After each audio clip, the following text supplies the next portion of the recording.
This is a guide.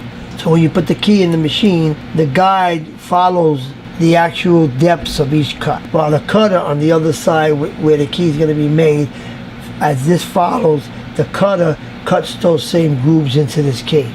So if the machine is properly set and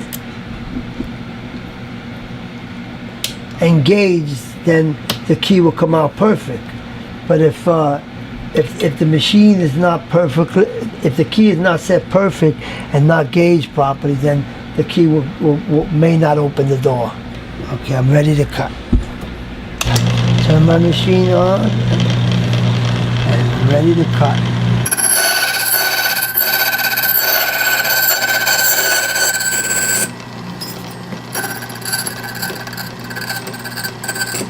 And this key here, people come from all over because most hardware stores can make the key several times and it won't open.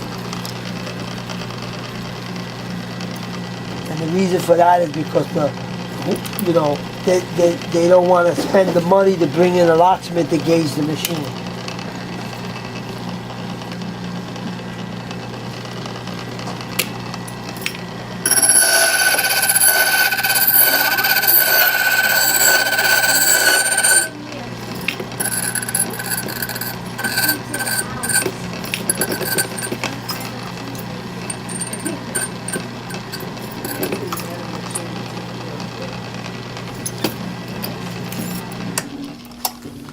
And I'm going to pass it on the brush to clean it. You know what I remember many years ago, as growing up on 139th Street, there was a Polish locksmith.